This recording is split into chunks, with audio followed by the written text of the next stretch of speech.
ನಮಸ್ಕಾರ ಅಂತ ಹೇಳಿಲ್ಲ. ಹಾ, ನಮ್ಮ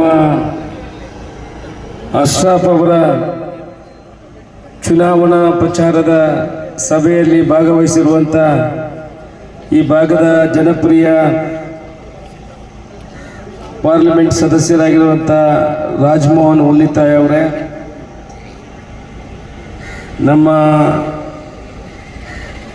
ಶಾಸಕ ಅಭ್ಯರ್ಥಿಯಾಗಿರುವಂಥ AKM ಅಶ್ರಫ್ ಅವರೇ, KPCCಯ ಜನರಲ್ ಸೆಕ್ರೆಟರಿ ಆದ ಹಕೀಮ್ ಅವರೇ, ಮಂಜುನಾಥ್ ಅವರೇ, ಮೂಸಾ ಅವರೇ, ಸೈಯದ್ ಅಲಿ ಅವರೇ, ನಾಸೀರ್ ಅವರೇ, MS ಮೊಹಮ್ಮದ್ ಅವರೇ, KP ಆಲೋ ಅವರೇ, ಪದ್ಮನಾಭ್ ಪೂಜಾರಿ ಅವರೇ, ಅರ್ಷದ್ ದರ್ಬೆ, ಲಕ್ಷ್ಮಣ್ ಪ್ರಭು ಅವರೇ, ಅರ್ಷದ್ ಮರ್ಕಾರಿ ಅವರೇ, ಸೋಮಶೇಖರ್ ಅವರೇ, ಸೇರಿರುವಂಥ ಪಕ್ಷದ ಎಲ್ಲ ಹಿರಿಯ ಕಿರಿಯ ನಾಯಕರುಗಳೇ, ಕಾರ್ಯಕರ್ತ ಬಂಧುಗಳೇ,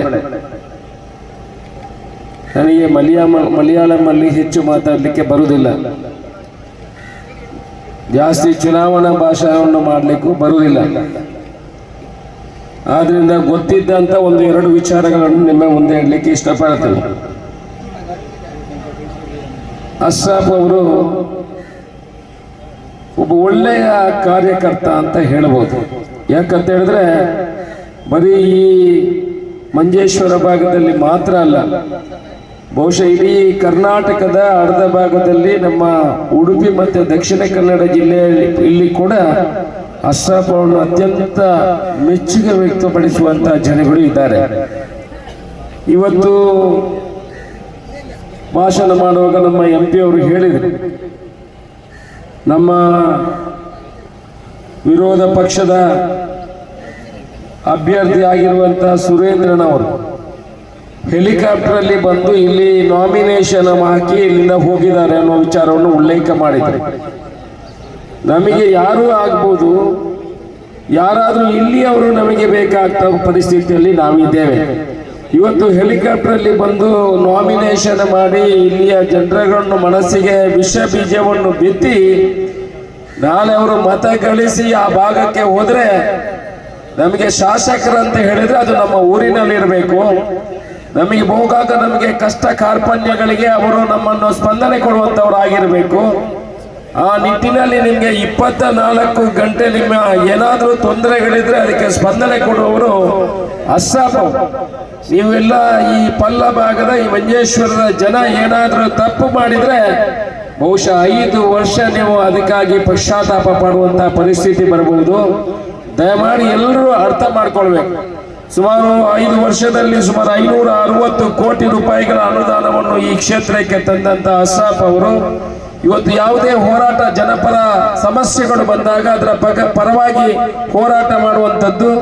ಈ ಟೋಲಿನ ಬಗ್ಗೆ ಇಲ್ಲಿ ಸ್ವಂತ ಅವರೇ ನಿಂತು ಅದರ ಬಗ್ಗೆ ಹೋರಾಟ ಮಾಡಿ ಜನರಿಗೆ ಯಾವುದೇ ತೊಂದರೆ ಇಲ್ಲದೆ ಇಲ್ಲಿ ಸಂಚಾರ ಮಾಡಲಿಕ್ಕೆ ವ್ಯವಸ್ಥಿತ ರೀತಿಯಲ್ಲಿ ಸ್ಪಂದನೆ ಕೊಟ್ಟಂಥವರು. ಜನರ ತೊಂದರೆಗಳಿಗೆ ಏನಾದರೂ ವಿಚಾರಗಳಿದ್ರೆ ಅದಕ್ಕೆ ಆ ದಿವಸನೇ ಪರಿಹಾರ ಹುಡುಕುವಂಥವರು.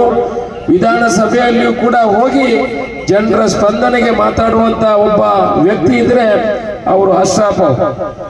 ನಾವು ಇಲ್ಲಿ ನಮ್ಮ ಸುಮಾರು 230 ಬೂತುಗಳಿದೆ ಅಂತ ನಮ್ಮ ಪಕ್ಷದ ಪ್ರಮುಖರು ಹೇಳಿದರು. ನೀವು ಇಲ್ಲೆಲ್ಲ ಸೇರಿದವರು ನೀವು ಒಂದು ಪಕ್ಷದ ಕಾರ್ಯಕರ್ತರು. ನಾವು ಆಲೋಚನೆ ಮಾಡ್ಕೋಬೇಕು, ಬರೀ ಭಾಷಣದಿಂದ ಅಲ್ಲ, ನಾವು ಪ್ರತಿ ಮನೆಗೆ ಹೋಗುವಂತ ಕೆಲಸಗಳನ್ನು ಮಾಡಬೇಕು. ಇಲ್ಲಿ ಭಾಷಣ ಯಾಕೆ ಮಾಡುವುದಂತಂದ್ರೆ ನೀವು ಪಕ್ಷದ ಕಾರ್ಯಕರ್ತರು ಆದರೂ ಇಲ್ಲಿ ಬಂದಿಲ್ಲ ಅನ್ನೋ ವಿಚಾರ ಆಗಬಾರ್ದು. ಅದಕ್ಕೆ ಪಕ್ಷದ ಅಭ್ಯರ್ಥಿಗಳು ಇಲ್ಲಿ ಬರ್ತಾರೆ. ನಾವು ಕಾರ್ಯಕರ್ತ ಬಂಧುಗಳು ಏನ್ ಮಾಡ್ಬೇಕಂತ ಹೇಳಿದ್ರೆ ಇಲ್ಲಿ ಭಾಷಣ ಕೇಳಿ ಹೋಗಿ ಮನೆಯಲ್ಲಿ ಕೂತ್ರೆ ಆಗ್ಲಿಕ್ಕಿಲ್ಲ. ತಮ್ಮ ವ್ಯಾಪ್ತಿಯಲ್ಲಿರುವ ಬೂತಿಗೆ ಹೋಗಿ ಅಲ್ಲಿ ಮನೆಗೆ ಹೋಗಿ ಅಶ್ರಫ್ ಅವರು ಆ ಗ್ರಾಮದ ಎಲ್ಲಾ ಮನೆಗೆ ಹೋಗ್ಲಿಕ್ಕೆ ಸಾಧ್ಯ ಇಲ್ಲ.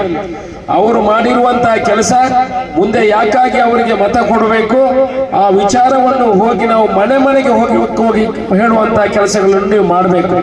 ಆದ್ರೆ ಮತದಾರನ ಮನಸ್ಸನ್ನು ಗೆಲ್ಲುವಂತಹ ಕೆಲಸಗಳು ಆಗ್ತದೆ. 560 ಕೋಟಿ ರೂಪಾಯಿ ಯಾವ ರೀತಿ ಆಗಿದೆ. ಈಗ ಬೇರೆ ಬೇರೆ ಪಕ್ಷದವರು ಇವತ್ತು BJP ಪಕ್ಷದವರು ಮಲ್ಲಿ ವಿಷ ಬೀಜವನ್ನು ಬಿತ್ತುವಂತಹ ಕೆಲಸವನ್ನು ಮಾಡಬಹುದು. ಒಂದು ಸಲ ಅದು ಪರಿಣಾಮ ಸಿಕ್ಕಿದ್ರೆ ಮುಂದಿನ ದಿವಸದಲ್ಲಿ ನೀವು ತೊಂದರೆಯನ್ನು ಎದುರಿಸುವಂತಹ ಪರಿಸ್ಥಿತಿ ಎದುರಾಗಬಹುದು. ತಾವೆಲ್ಲರೂ